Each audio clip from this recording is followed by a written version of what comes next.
Olá, seja bem-vindo ao Dizendo Tudo desta terça-feira, são 6h05. Veja agora os destaques de hoje. Em meio à greve dos rodoviários, o Ministério Público pede que a Prefeitura de São Luís avalie acordo para regularizar transporte coletivo. Polícias Rodoviária Federal e Militar juntos com o DENIT realizam operação para retirar ocupações irregulares no Maranhão. Tem política. A Câmara de São Luís debate sobre orçamento municipal e Braide cobra agilidade na votação. E ainda Maranhão ganha a primeira orquestra filarmônica com sede oficial no Teatro Arthur Azevedo. Tudo isso e mais. Agora no Dizendo Tudo, que já está no ar.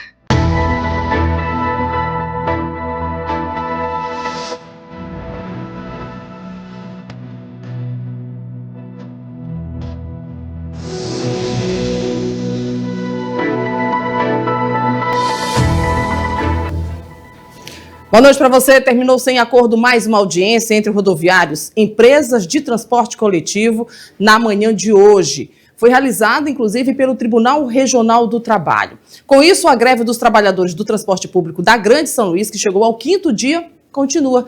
Daniel Amorim e Odair Oliveira acompanharam a reunião na manhã de hoje. Uma nova audiência de conciliação entre os sindicatos dos empresários e dos trabalhadores do transporte público da Grande Ilha de São Luís foi realizada nesta terça-feira. O movimento grevista dos trabalhadores ainda não chegou ao fim. Lembrando que os profissionais do sistema, eles pediram inicialmente um reajuste de 16% para os motoristas e cobradores e 18% para os profissionais que acumulam função. Esse pedido já tinha sido reduzido para 12%, mas o sindicato patronal apresentou nessa audiência de hoje uma proposta de reajuste de 4%, uma elevação de 2 pontos percentuais ao que tinha sido apresentado inicialmente. 4% linear em cima dos salários e do ticket de alimentação dos trabalhadores. O Sindicato dos Rodoviários informou que a proposta vai ser levada para apreciação da categoria em Assembleia Geral. A audiência de conciliação foi liderada pelo desembargador Gerson de Oliveira, vice-presidente do Tribunal Regional do Trabalho, e a gente traz um trecho da entrevista coletiva do desembargador. Mas isso é uma sequência daquilo que nós estamos fazendo desde a sexta-feira. Ontem nós sentamos reunimos e sai uma proposta do SET para levar à Assembleia e nós marcamos para 16 horas para que a gente possa definir ainda hoje o transporte voltar a circular. O governo semiurbano já praticamente sinalizou, né? O retorno porque vai haver uma sinalização e que o próprio SET já numa reunião ontem, os índices eles já acertaram. Está faltando só um ajuste. Eu tive ontem numa solenidade que eu pedi para que o governador tivesse a sensibilidade de olhar. Ontem teve a reunião à noite, formada agora pelo pessoal da MOB, precisa de um ajuste e que ele vai trazer agora às 16 horas. Quem falou representando o Sindicato dos Rodoviários foi o advogado Salomão Magno. Vamos ouvir o que ele disse sobre essa proposta de 4% no reajuste salarial e também no ticket de alimentação que será levada para a categoria.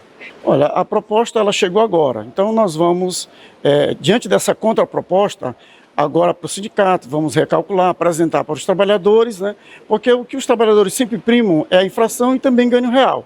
Então nós queremos algo que os trabalhadores sejam beneficiados exatamente pelo seu esforço, a sua força física que eles fazem todos os dias, transportando esses quase 1 milhão de trabalhadores, né, que estão aí no sistema. A MOB, a Agência Estadual de Mobilidade Urbana e Serviços Públicos, durante a audiência, diz que faz um estudo de viabilidade para incrementar o subsídio e possibilitar uma contribuição ao reajuste salarial dos trabalhadores. O resultado desse estudo deve ser trazido para uma nova audiência pública que vai reunir as categorias à tarde, às 4 horas da tarde, aqui mesmo na sede do Tribunal Regional do Trabalho do Maranhão. Essas são as informações, eu volto ao estúdio com você. Daniel, e está acontecendo, viu? Na tarde de hoje, inclusive, ainda está sendo realizada essa segunda audiência para tentar uma conciliação. Os empresários apresentaram reajuste linear, isso na tarde de hoje, 5%. Porcentagem nos salários e também no plano de saúde bucal. Mas os empresários não quiseram contratar empresa. deixou então para o CPF dos rodoviários. Já os rodoviários não aceitaram essa proposta, essa negociação aí é dos intermunicipais, porque os municipais ainda não entraram nesta negociação. No bojo do procedimento preparatório do inquérito civil, o despacho da Promotoria de Justiça, então titular da primeira Promotoria do Consumidor, tem um indicativo importante caso a Prefeitura de São Luís não manifeste então o interesse em celebrar o termo de ajustamento de conduta, o TAC, para regularizar então esse sistema de transporte da capital. A intervenção do TAC, então, em São Luís, após expor todo o colapso do sistema de transporte ocasionado pela inércia, falta também de controle, a promotoria, então, finalizou seu despacho. A gente vai ter essa informação aqui em relação ao apontamento que, na falta de um interesse por um TAC, vai enviar uma remessa dos autos ao Procurador-Geral de Justiça, o Danilo Castro, para que avalie uma representação ao Tribunal de Justiça para intervenção do Estado no município, com indicação de um interventor técnico restrita à pasta de transporte público, para assegurar, então, a qualidade do transporte coletivo da capital maranhense. A gente gira com a informação, afinal de contas, a greve não chegou ao fim. A gente fala agora da Polícia Rodoviária Federal, uma ação que aconteceu na manhã de hoje, conjunta com a Polícia Militar. O Departamento Nacional de Infraestrutura, o DENIT, realizou essa operação de fiscalização e ordenamento da BR-135 no trecho de acesso ao Porto do Itaqui, com foco na remoção de estruturas irregulares instaladas na faixa de domínio dessa rodovia. Uma iniciativa que teve como objetivo a remoção das instalações precárias e estruturas localizadas na faixa de domínio da rodovia.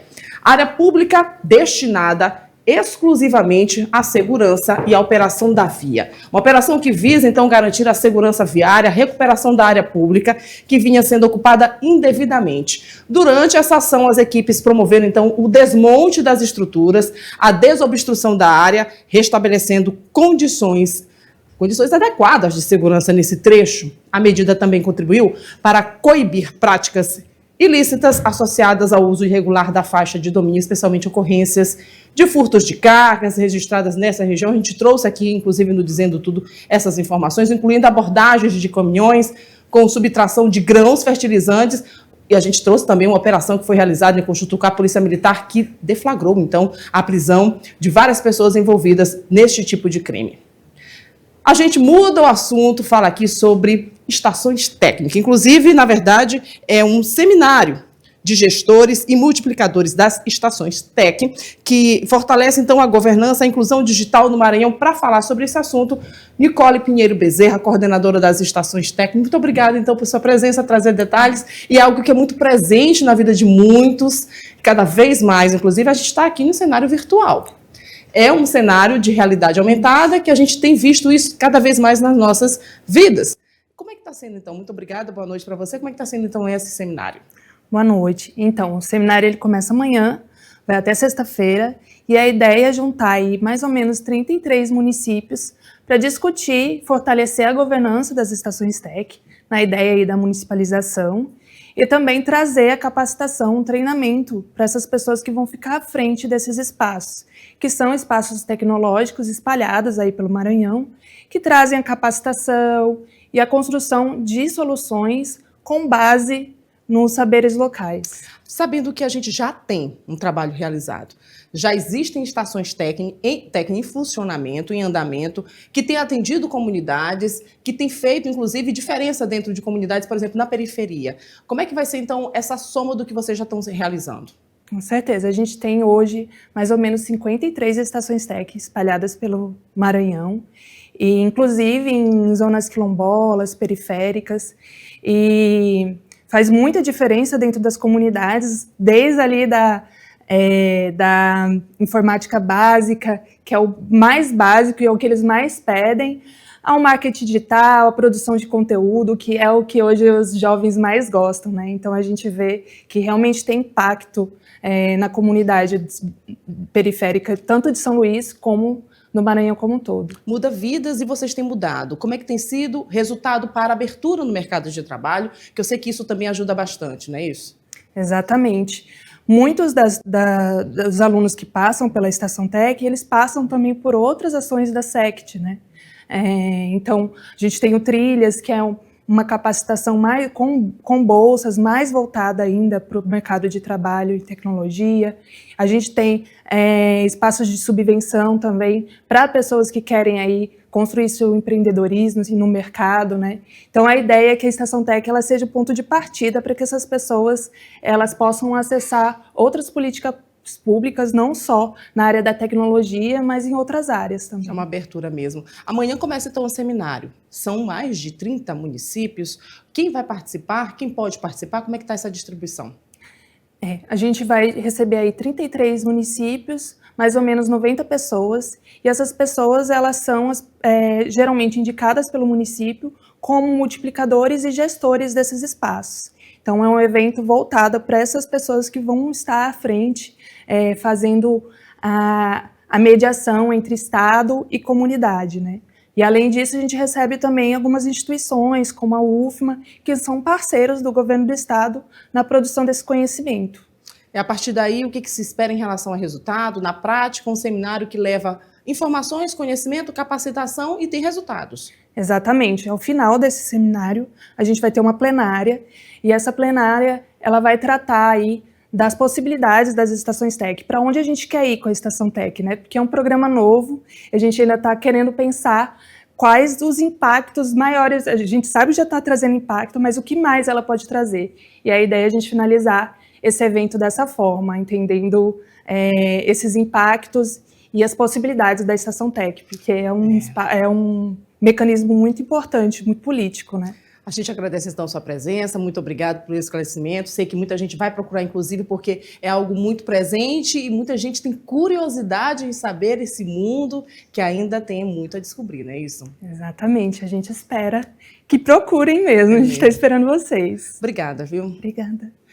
A gente faz um intervalo, na volta tem mais informações, tem política, tem Nildo Costa, de volta, direto de Brasília, com informações do Congresso Nacional. E agora a gente tem imagens da Praça João Lisboa, centro da capital. Agora são 6h17, Dizendo Tudo volta já já.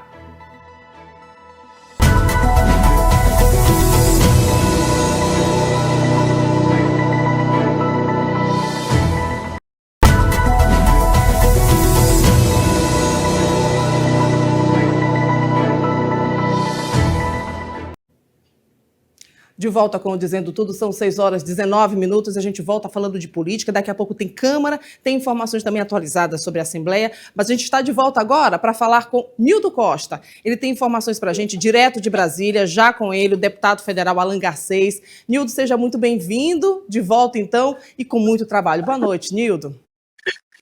Boa noite, Daniela Bandeira, boa noite a todos do Dizendo Tudo. Feliz ano novo para você, Daniela. Feliz ano novo para todo mundo, inclusive para a nossa produção.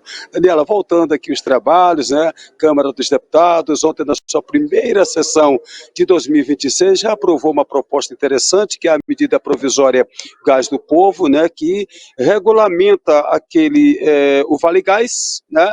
E que acaba esse Vale Gás em 2027, passa agora já a valer uma distribuição de gás, né, que o deputado vai já explicar para nós aqui, a distribuição de gás gratuito para a população, com renda de até, por pessoa, de meio salário mínimo, que hoje está em R$750.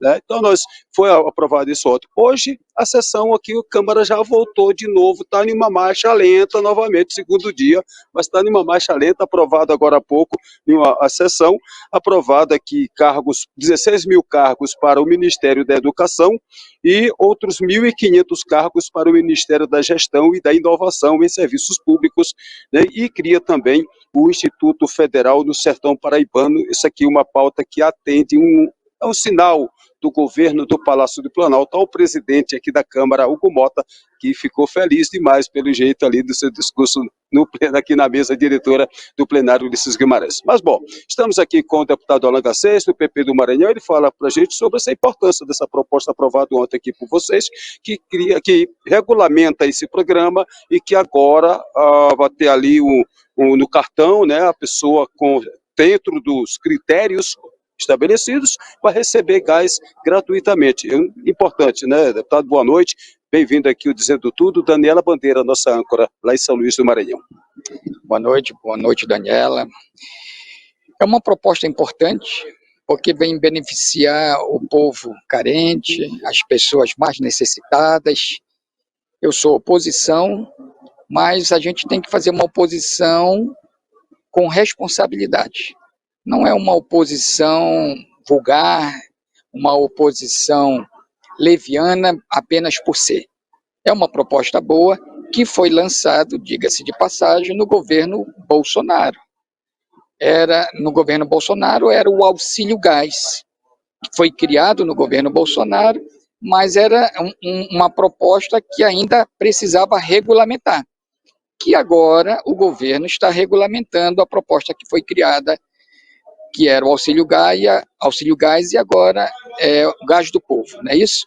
Então, o povo brasileiro vai ser beneficiado, as famílias carentes. Como é que vai proceder isso daí? São duas modalidades, né? A que recebia o dinheiro em valor e agora que vai ser regulamentado para 2027 receber o botijão de gás, né? Que, infelizmente, tinha pessoas que usavam o dinheiro, em vez de comprar o gás, acabava comprando outras coisas. Então, foi preciso o legislativo poder aperfeiçoar essa modalidade. Deputado Alan Garcês, é importante, né, essa proposta. Agora, o senhor também é autor de uma proposta, Daniela, que cria uma espécie de exame nos moldes aí da OAB para examinar a qualidade dos médicos recém-formados. É isso, poder, assim, para resumir, para quem está nos acompanhando, assistindo e entender melhor essa sua proposta. Fale um pouco para nós sobre essa proposta, deputado.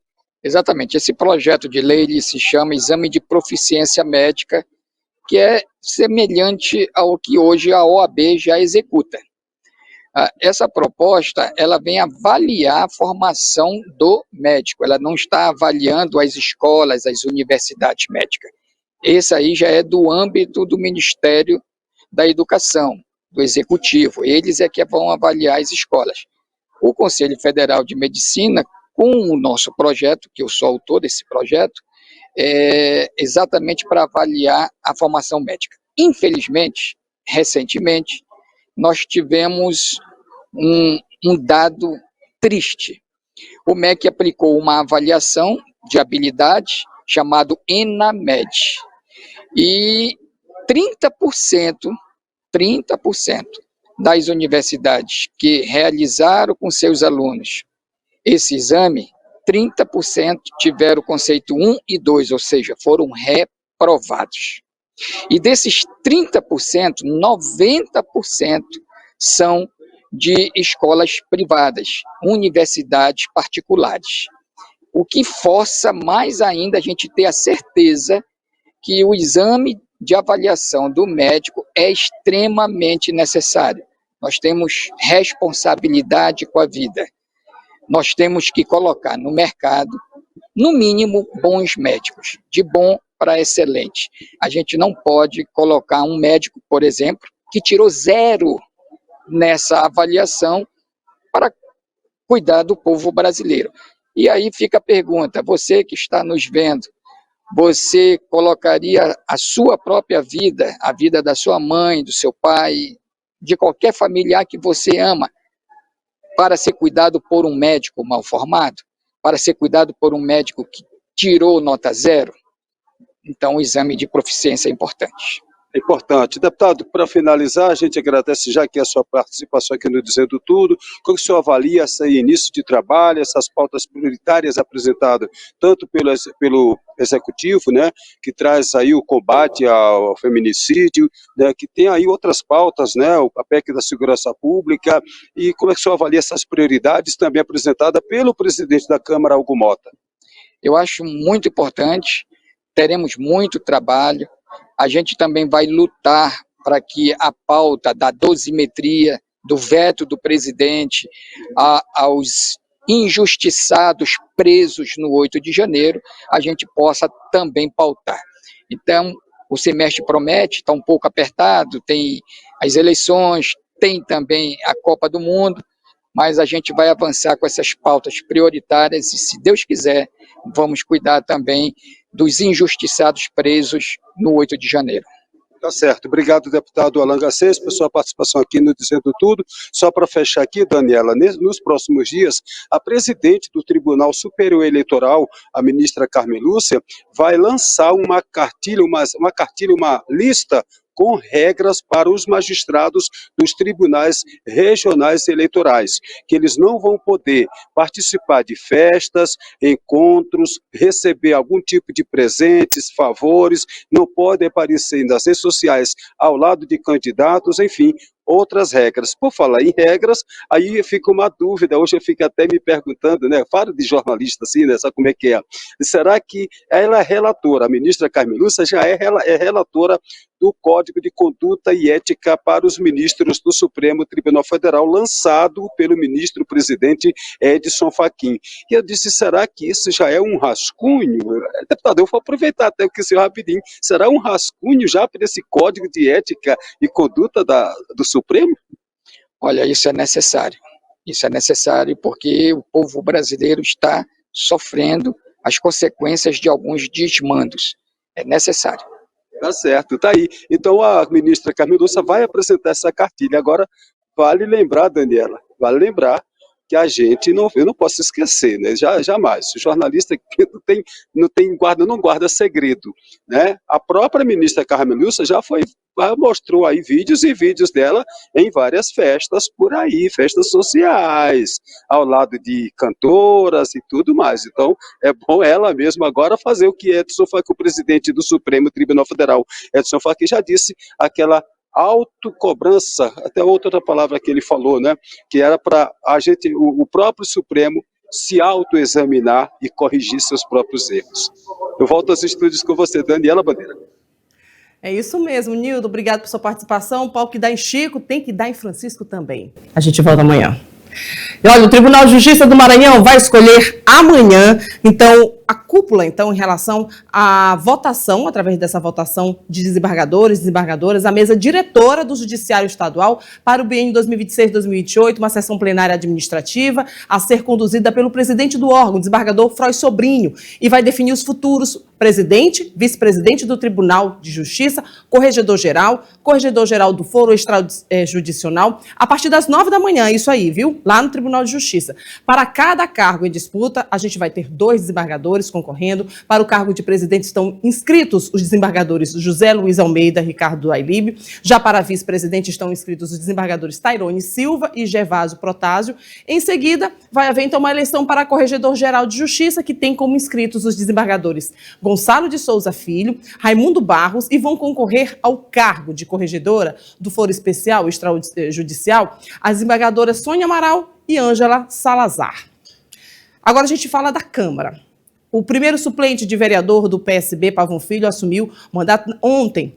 Hoje, na verdade, no lugar de Otávio Soeiro, que tirou licença de 121 dias. É a primeira vez que Pavão assume nesta legislatura. Houve uma reviravolta, porque quando Otávio anunciou ainda no ano passado que ia se licenciar, ele mesmo comunicou que o acordo seria para que o segundo, o suplente Álvaro Pires, assumisse esse mandato. Olha, a gente tem informações aí, olha só, essa daí foi imagem feita já hoje lá no plenário, ele é ao lado de Joel Nunes Júnior, o Pavão que permanece como secretário adjunto da Secretaria Estadual de Desenvolvimento Social, mas Pavão decidiu que vai querer o mandato e resolveu assumir. Ele articula para que 3 titulares do PSB tirem licença de 4 meses, fazendo então com que ele possa permanecer então no ano todo como vereador. O primeiro quadrimestre já está garantido. A gente vai então à Câmara com o Daniel Amorim e o Odair Oliveira com a sessão de hoje. Nesta terça-feira foi realizada a primeira sessão ordinária do ano legislativo na Câmara Municipal de São Luís. Um dos temas bastante discutido foi o orçamento da cidade para 2026, que ainda não foi aprovado pelo Parlamento Municipal. A projeção de receita para a capital este ano é superior a 6 bilhões de reais. O prefeito de São Luís, Eduardo Braide, se manifestou nesta segunda-feira, questionando a não aprovação ainda do orçamento pelo Parlamento Municipal, que, segundo o gestor da cidade, já estaria comprometendo a gestão. Diversos vereadores rebateram o discurso adotado pelo gestor da cidade nesse vídeo, que foi publicado nesta segunda-feira, dizendo que a prefeitura tem recursos suficientes para manter o funcionamento da máquina pública. O outro assunto discutido bastante aqui na sessão ordinária da Câmara Municipal foi a crise do transporte público da capital maranhense. Vários vereadores abordaram o tema ao utilizar a palavra. A gente vai trazer um trecho do que disse na sessão o vereador Aldir Júnior. Essa herança é maldita e a gente tem que conviver com isso até chegar aos 30 anos. A base de jurista do STF, como o senhor bem falou, o Nunes Marques, ele deixou entre linhas algo muito vago. A gente pode romper essa licitação? Qual o prejuízo para São Luís? Quantos bilhões de reais nós teremos que pagar a essas empresas? Essas empresas têm um contrato, se você rompe o contrato, vai para a justiça. Uma hora entra em linha de precatório. A Prefeitura de São Luís vai sofrer a longo prazo. Dentro de 5, 6, 7, 8 anos, isso vai ser julgado mérito. E a Prefeitura de São Luís vai ter um esvaziamento de caixa de 1 bilhão, 2 bilhões de reais. Se a gente não está discutindo aqui 90 milhões de reais do subsídio, será se isso é justo? Qualquer um de nós, se tivéssemos na mesma situação, teríamos o mesmo problema. E não adianta romper esse contrato. Tem que conviver com essa mazela até chegar aos 30 anos e que a população de São Luís esteja atenta à próxima licitação. Essas são as informações. Eu volto ao estúdio com você. Obrigada, Daniel, por suas informações. Na Assembleia hoje, a discussão foi novamente em relação ao que aconteceu ontem na sessão extraordinária, logo ao fim, então, da sessão solene da abertura, então, reabertura da Assembleia Legislativa. Só para deixar aqui informação, o bloco do PSB, que compõe, inclusive, com a oposição ao governo Carlos Brandão, os deputados estão com a porta aberta. Decide ficar ou sair. Eu trago detalhes amanhã. A gente encerra a edição de hoje com a imagem da Filarmônica. É mais um feito em relação ao trabalho realizado pelo Teatro Arthur Azevedo do Maranhão. É a primeira orquestra filarmônica do Maranhão com sede no Teatro Arthur Azevedo. Parabéns, viu? A gente volta amanhã.